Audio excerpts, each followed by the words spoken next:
All right, good morning. Welcome to my daily investing analysis. Usually, I just type this into my Discord or into my Substack of some sort, and I just do a typed report throughout the day. Some days I have the time in the morning or in the night to go ahead and make the recording outright. So here we are with the first one of this month of the new year. Haven't done one in a while, so we're going to get to it. Just going to make sure that you can see my screen and everything that's on here. Perfect. Yes, you can. Yeah, so it looks a little bit chaotic on the Bitcoin chart. We can see that we're at 87.7 thousand opening in the morning. Well, I'm going to go ahead and touch on this while I have it. We have the global liquidity here. This includes the Federal Reserve System, TGA, RRP, and then all of your major central banks, smaller central banks. We got the M2 from all the major economies, and then smaller M2s, of course, as well. What it doesn't seem to include too much of is the exchange rates, which is fine. We can see that global liquidity in the last couple of days has completely skyrocketed, and we can actually accompany this with the DXY chart. We can see that this is completely nuked in the opposite direction. They tend to have an inverse correlation of sorts. If we go back to the Bitcoin chart and organize this correctly, it was a big mistake of me not to look at this first, but we can effectively see that although it's not perfect, right? Bitcoin is not exclusively tied to some kind of relationship where if global liquidity goes up like this, then Bitcoin needs to go up like that as well. Like, Bitcoin does not need to be sitting at 240K right now just because global liquidity is. You can see there's been a divergence, and it's been the same with M2, money supply. A lot of people have found out about money supply in the last summer, and then it seems from then it seemed to have decoupled from Bitcoin exclusively, but not anything else. And it's really funny because as retail begins to find out about things, that's where it tends to get efficient market hypothesized out of existence. But I don't think that's the case. I think there's heavy quantum scares and heavy Bitcoin core issues that are disturbing whales and disturbing major players from continuing to invest. And then, of course, you've got the situation with gold and silver. I think people have talked enough about that. I don't need to reiterate or talk about it any more further. It's pretty rough, and we can always pull up the gold to Bitcoin to gold chart and all that stuff. But you can see that I have marked here the zone of impatience and the zone of euphoria. This is the generally projected zones that we have. When we look at these indicators, it looks like global liquidity will not load anymore. But effectively, if you remember on the chart, you can see it. Matter of fact, I have it in the Discord server actually, so I'll go ahead and pull up that chart right here. We can point out fairly if you can see my cursor. Can you see my crosshair? My cursor? Yes, you can. We can see on the image here that we currently have, if the 91-day lag is to continue to hold true, which it has according to a lot of data analysis and by Cross-Border Capital, Michael Howell. And of course, he's the guy that kind of popularized the global liquidity thesis and everything like that, and does good analysis on it. Dario's still at 42 macro as well. But we can see we have the zone of impatience is what I've marked it as, because we generally just have some sideways to downwards consolidation in price. And then from there, liquidity just enters an extreme uptrend, which would give us a very strong Q2, but we're kind of interested to see maybe Q1 is bullish, but if Bitcoin's going to hold its correlation with global liquidity, which you can say it kind of has, it's moved sideways and formed a bottom. It diverged from liquidity, went the opposite direction. Now it's forming a bottom while liquidity, with the lag, of course, is consolidating. You can say that, but I do think that once we get somewhere towards late February, early March, we're going to be entering the zone of euphoria if this is to hold true. If not, then I'll just be wrong. We'll adjust from there. That's why we run off momentum systems. As of last night, the systems came in, did not put in the long-term system. Long-term system was unchanged, though, for sure. Yeah, it went back actually to like a negative 0.4 or negative 0.5.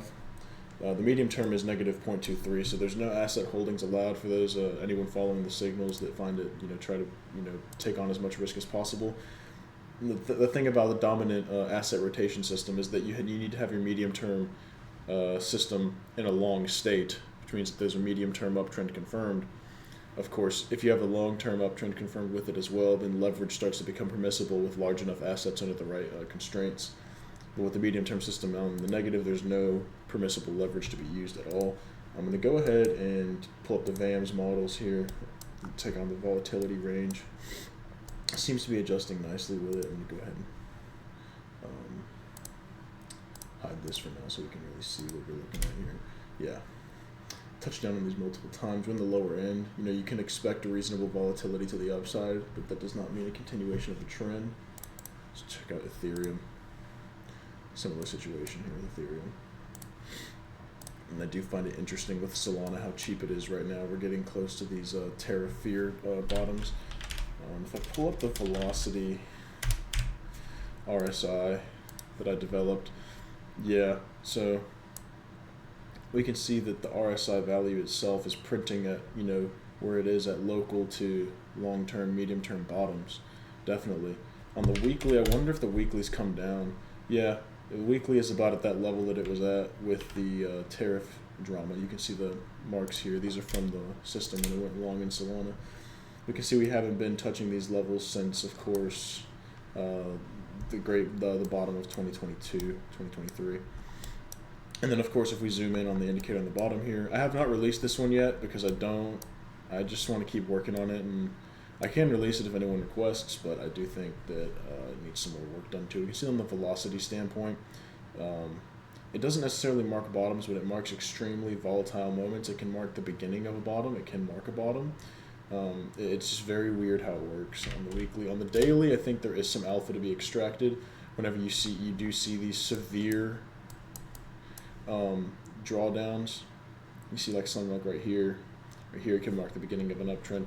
The velocity stuff is really more for speculative and all that, but you need to couple that deep low values with the main RSI on top, which is already adjusted as well for velocity anyway. And see, okay, this line here, this 36 mark was actually what I just put, so we're going to delete that. We can see, okay, we're kind of approaching a lower boundary zone. We can see that we've been hitting this kind of area. Anything below this horizontal line that I can just magically draw, right, is indicating, okay, you've had some value to buy, some opportunities here and there under certain conditions. The market was not oversold up here, but we had a low value. Okay, so that's a conflict of interest. But we can look at other times that the market was definitely oversold, and we can say, yeah, it was very cheap to buy because in the aggregate you would watch Solana run up to 250. Right here, same situation. Very low, very oversold. Very oversold here. Not so much oversold here, kind of, but it was definitely not confirming a downtrend long term. Same here to an extent, but that would have faked you out. And you can see as we get to lower values, we can see it gets cheaper and cheaper. Oversold territory here, and not so much here. But we can use this indicator to kind of gauge where we are with a long-term trend. We can see that this trend that we were recently in, we were recently long, nothing really came to fruition with that, unfortunately, for the bulls. We can see with Bitcoin, if we load that one, that yeah, it wasn't really nothing much. Lots of capacity to go higher, which is very optimistic because at these price levels, at like 87K in the past, right? We had much higher velocity bottom, like a much higher bottom in 2024 in the Great Consolidation, and a much higher bottom in the tariff drama. And then even at 87K, we were up a little bit higher. So to see this come up even halfway to the red line would really see us make a new all-time high. I would guess that'd be around 130,000. I think that's reasonable to say. Not that I'm saying that predicting that's to happen, and this indicator means it's going to happen, but we're trying to adapt and adjust as we go. We can look at Binance. We can look at similar situation, although it's been constantly at a great, at a fair value actually. And then SWI, of course, heavily correlated to Bitcoin. Not a lot of price data yet, so we're still learning this asset, but it is interesting how that one's doing. And then some more speculative coins. Not too much to be worried about. Yeah.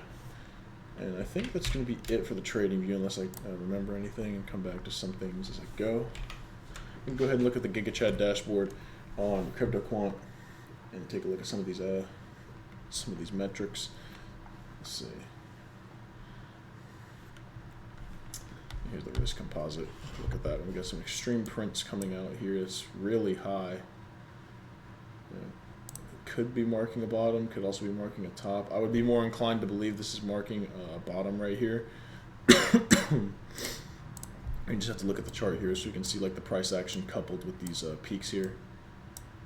Peaks that are relative to the last year of price data. Of course, we can see we had that one. These actually were marking local peaks, but you could say they're marking bottoms in the aggregate. And then, of course, it was more noisy as Bitcoin was more volatile. Bitcoin has kind of stabilized itself, so that's a good print to see. Very interesting. Let's see. Yeah, still coming down lower, kind of seeming like it's trying to form a bottom. Not sure yet though. long liquidation dominance, still firmly long liquidation. We see we haven't quite gotten out of this downtrend yet. Unfortunately, we're kind of in this kind of state here. It's heavy long liquidations. No one really knows how to properly invest or trade this asset, which is really funny. And we're kind of entering we haven't seen this much extensive of a long liquidation zone, probably since you could argue this zone right here. You can argue the bear market for sure. I mean, you could argue the great consolidation, but there were short liquidations involved in that as well. You can't see the tariff drama. That did not last very long. So this is definitely, we're seeing a lot of on-chain and technical bear market behavior. And in a time like this, you really just want to just identify your time periods and your preferred zones of investment. If you're running a strategic dollar cost averaging system where you're using on-chain metrics to determine the overall value of the market, overbought, oversold, and that's to determine how often you're going to sell, scale out, or scale in, a time like now is probably where your system is firing for you to enter. But we mostly do momentum investing anyway, and the momentum investing is what keeps you safe generally, because there's some parts of your money that you're going to be willing to DCA into some coins, but then of course the bulk of your money is going to go into your momentum investing. Just simply because we can look at simple indicators like I'd have to get the right settings on it. Let's go ahead and check out this one right here and get the right settings on it. Give it a 2-day chart. Yeah, so in the aggregate, you want to catch these kinds of swings right here, right? From 27K, and then it sells you out at for 55% gain here. It buys you back in on the resumption of the uptrend. It gets you out another 52% gain. You get chopped up through here. How much money do you actually lose in the aggregate? Minus 2%, right? Minus 1% roughly. These are rough estimations, of course, and then of course probably another minus 5% there, minus 3.5%. Then of course it gets you in here. It takes you out at about this zone here, another 56% trade. We buy in again, get out again, 29%, get chopped up, get maybe chopped up again here. Actually, we did not get chopped up in this last little fake out, this little fake uptrend here. We actually, our dominant asset rotation system closed us out with a 24.79% gain total. Mainly because one of the assets that we were holding was actually render from the alt leaderboard that I've established, and we were actually looking at it in the chats before, and some of us had actually bought in at this bottom zone here. I did buy some at 131, like a couple $100, but I didn't actually start deploying major amounts of money until about 160 is about here, and we ended up running the trade all the way up to 60% or so, and then we ended up getting out somewhere here, I think at $2? I think it was about $2 that we got out, but we also had some holdings in SWE that did okay as well. I think that one ended up closing at break even for us. But the point is, with momentum investing in your system, you're going to catch those large swings in price. You just have to have a good enough time horizon. And I'll even run the calculator here to show the math, because some people might not understand it or might not realize, the actual benefits of doing it, right? And, the reason we don't do many altcoins with momentum investing too much is just because of how volatile they are. Like how many moves you have. Now, render is a great asset for trending, especially if you have a longer time horizon, which is why we were looking into it anyway. We may be scaling back in here, not sure yet. But to calculate for you, remember we had a 50% trade throughout here. We didn't even start this, actually. We didn't even count what you would get from here. We had a 50% trade, 50% trade. So let's say that you took in $10,000, right? And then this is just rough math. Right? And then we have a $15,000 roughly, of course, 50% gain. Right, so we've already doubled our money and some more. Lose some money. Let's say we lose a total of 5%. So, times 0.0. Let's just say we lost a total of 10% of our money in the consolidation phase. Let's say that that's what we lost, right? Right, so we're left at 20,000, so we still doubled our money. And then we got another, what was it? What was that trade? What was that signal roughly turning out to be? No, not that one. Or wait, yeah, it's going to be another 50% trade. What was this one? It's roughly 29, 30%. Right. 0.29. plus 30,000. And then let's say that you ran the RSPS and you got a plus 24. Let's say you just got a plus 20% gain there. 38,700. 46,440. So, I mean, in the last 2 years, right, because this trade would have started, like, here, and we would have gotten all the way through, there's 1 year, 2 year. You would have secured a 4x on your money running the system, running just a simple momentum indicator system. Like, this is just one indicator. That's not good practice. You want to aggregate 10 plus indicators in a system. Just get a spreadsheet, keep it simple, have it go horizontal. I have lessons in the Discord that are linked, and I'm always willing to hop on a call with anybody and show them how to do that for free. The Discord is $5 a month to join. If you join and you just DM me on Discord, I'll let you in for free. Don't really have an interest in charging people, but it's there because I want to keep the server private and I do want to eventually monetize it. But literally, you just take a spreadsheet and you just list your momentum indicators, identify your signal periods, right? Like we said here, we want to get in somewhere around here. If I can do that, and maybe we want to get out somewhere around here. That's okay. Stuff like this is fine in the aggregate.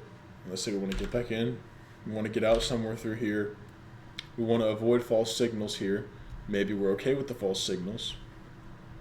Because you might have a market regime system that aggregates indicators that try and determine the strength of a trend, the strength of a consolidation, like the ADX. I actually have an indicator myself that tries to solve that. Let's say we want to go ahead and get back in somewhere here. We want to get out in this zone here, which our system did. Our long-term and medium-term got us out here, which was great before the tariff crash. So we want to get in at this point, and we want to get out during this consolidation phase. To stomach the chop. And let's say that we don't want our indicators, if you're making a new one starting today, you don't want it to go long on this signal, or you could be okay with the chop and the consolidation. And then you would identify those signal periods and remember the dates, and you would keep that consistent for every indicator that you find. And you would have to adjust the settings. Maybe you'd have to change the date range as well. Like maybe one indicator on the 2-day, for example, is going to meet these intended signal periods for you and give you excellent returns in the past and likely in the future. But then you take another indicator like this one, and it's not yielding you the same results. On the 2-day, you have to go to the 4-day chart, and it's only then on the 4-day chart that you can start getting some results that you would like. And that's the point, right? And then maybe you'd have to take a look at the settings, and you'd have to change some of these numbers that you have here. Oh, I just revealed my settings. Oh well. That's a little bit of a rant on that. And we'll finish with the on-chain. We'll go ahead and go on to chart inspect, and we'll look at the news, and then we will get out of here and get on with the rest of my day. How much time has elapsed here? An idiot, 18 minutes, not too bad. Okay, the futures commodity sentiment index. Yeah, okay, it's looking a little bit rough. I'd like to see that come down for sure. The binary CDD still coming down, potentially forming a little bit of a bottom zone. It will let me change this to a longer term. 50-day looking about the same. What's the 365-day one looking like? Not even down at all compared to everything else, which is an argument you can make. On the 7-day, it's really low. The 14-day, we're in a bit like, intra-cycle bear market bottoms here. It looks like it's keeling back up. That's the point with this indicator. Open interest percentage oscillator. Yeah. This one was always confusing to me. I remember I saw one of my mentors added it. I never really looked into the indicator. I do think that the open interest staying down is more beneficial for a rally. You don't really want to see it overheat while you're running up. Generally. Did I leave this noisy? I really don't think I did. Yeah, this is the right one. So yeah, as we can see here, you can see that basically we were coming up above this, but then it came back down, and we were hoping that it would stay up so we could confirm an uptrend similar to here, right? Similar to here, this run up, and so on and so forth. But we did not get that. That did not come into fruition. Had some volatility like we did at the top here, like we did in the Great Consolidation. 2024. So there is that. This indicator actually went long, and then I think yesterday's data brought it down lower. Yeah. Realize P&L ratio. Yeah, nothing much to write home about. Nothing going on yet. Nothing marked from the last mini rally. Retail investor volume is coming back down, which is good to see. Right, we're coming back down into this range that we had. Generally, what we used to see in history, now this can have some, funky readings, right? We generally like to see this lower.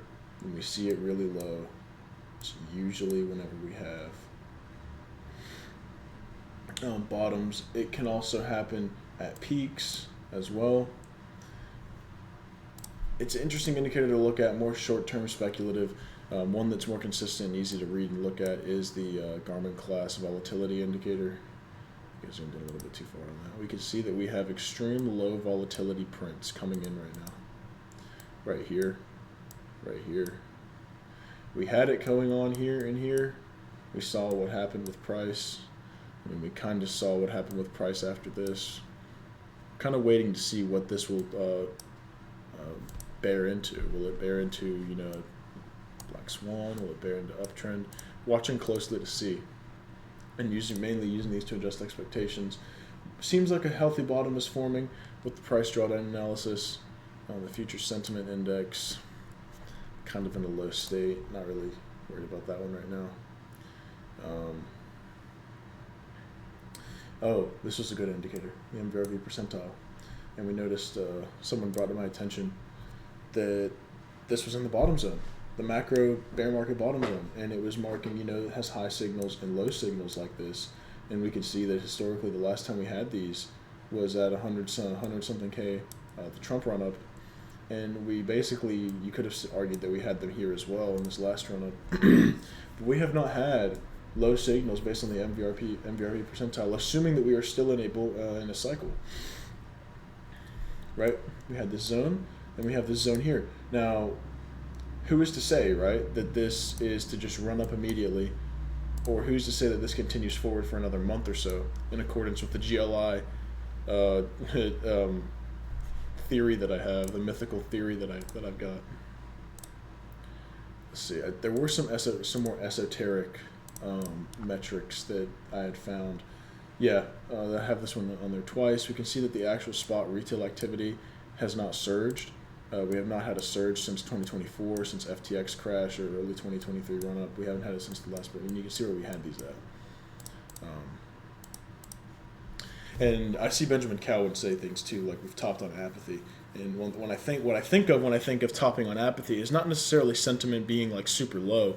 Sentiment was definitely in the greed zone when we last topped at 127, 126K.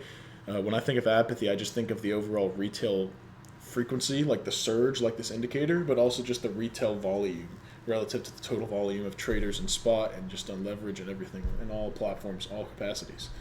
We just haven't had that yet. And it's not just a Bitcoin exclusive thing for that to be your top. And he makes a good point. The last time we saw an apathy-related top, I think, was here in 2019 before the nuke. Of course, the nuke was a black swan event. We really could have seen price or early rally and maybe even go higher if COVID didn't happen. If COVID didn't happen, it actually wouldn't have done so well because of the lack of stimulus. But the bazookas were going to fire anyway. There's a shadow crisis happened right before COVID, which was convenient, but I digress. And the VDD multiple here, of course, we're getting another bottom mark, lower actually than the previous two bottom marks that we had. And when was the last time that it was actually this low? You can see that the low readings we're getting right now, it hasn't been this low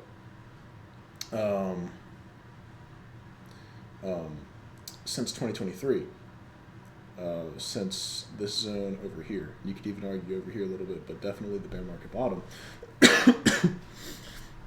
That's just another reason to be bullish. Once again, we see this keeling up on the this is the 100-day metric. And then the last one to look at is the annual quintile bands.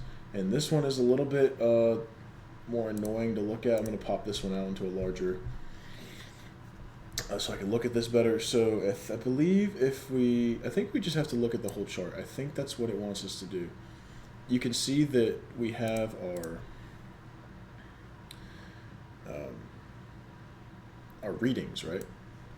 At bull market, and we are not quite at a zone where we would get our, if I can reset the zoom, looks like I can't.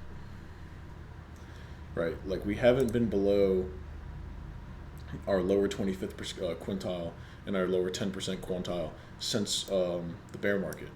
And usually when this happens, you get your readings because you're entering the bear market, and then you crash lower and it gets worse, or you have a terrible flash nuke reading like there. But usually, when you first start seeing your marks, that's the beginning, not the beginning of the downtrend. The downtrend's already begun. That's the confirmation of a longer-term downtrend in which you could probably benefit from shorting the market. We haven't quite seen that yet. I wonder if we're in a new, not a new paradigm, I guess a new paradigm with Bitcoin price.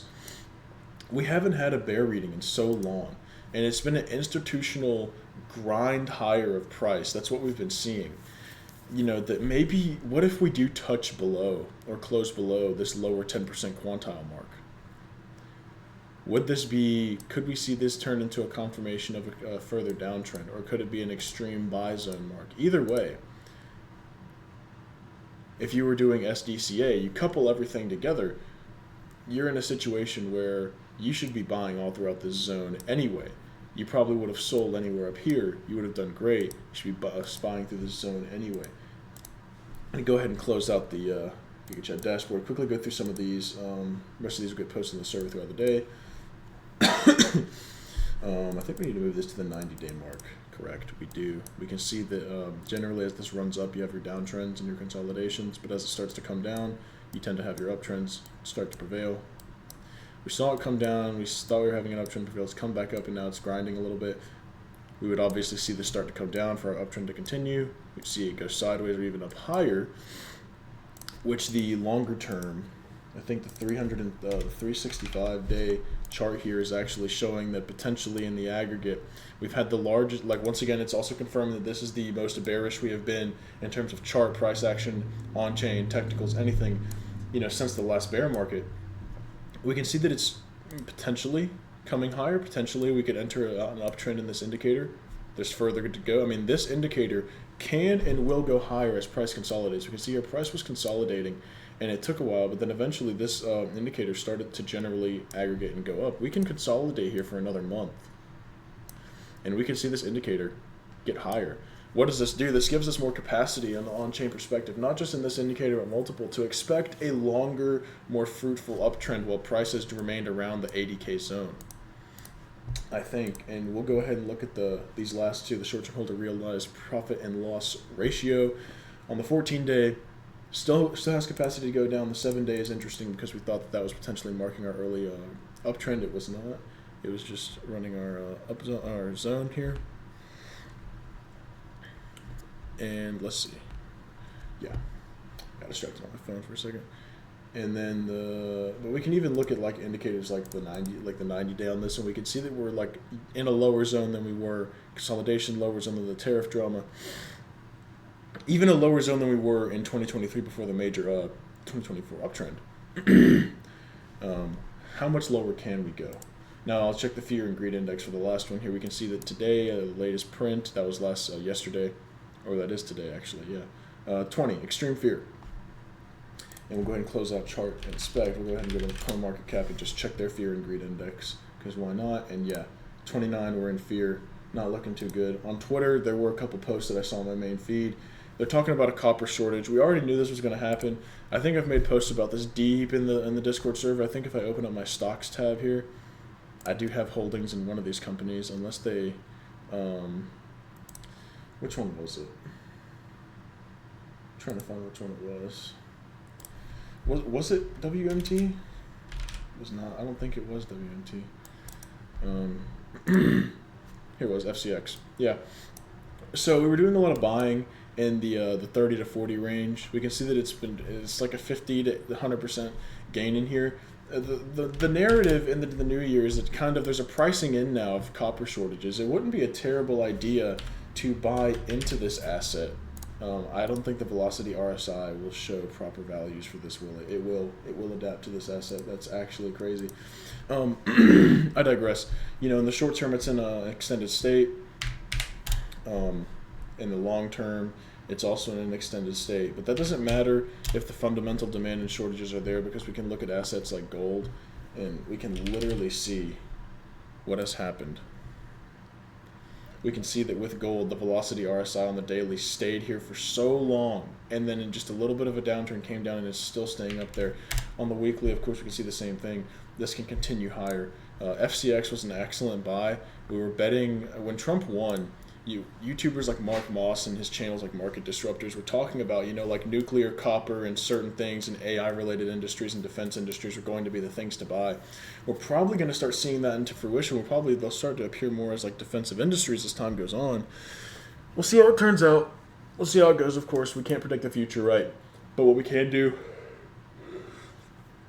is make the best decisions with the knowledge and the info and the data that we have now. I mean, you can obviously look at the last uptrend it had following COVID. We had, let's actually pull up the Velocity RSI again. Coupled with this, the rally was healthier, but we had a peak, right? And then we just had nothing but a continuation upward. The last time we had, excuse me, we had like a 175% run up in the price. What can we expect now? This stock could really go to thousands. It could go to anything it wants to. It's a healthy stock to own, I would say. As a matter of fact, let me go ahead and pull up the stock analysis template from Deep Value Hunter, his server. I think it's only $10 a month for his server. Very good guy here with what he does. Was the ticker FCX? Was that right? FCX.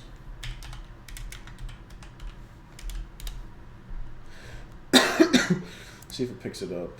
Yes, and then in this sheet we could perform the analysis.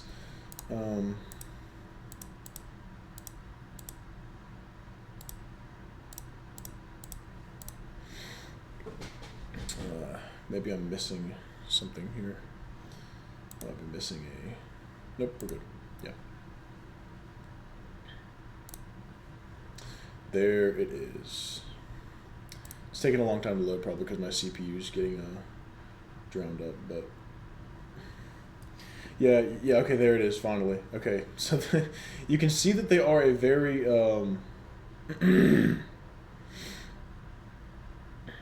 they generate a lot of revenue very consistently, and you can see that last year was a great year. And generally, they look very healthy as a company in the stock market. It's a great buy. I'm still learning how to read this whole thing and how to actually get into this, and I'm still developing my career, but I think it is worth noting a stock that worth paying attention to, perhaps doing your own analysis on. I guess it's worth to remind that there is no financial advice here, but I digress. God bless, and we will talk in the next one.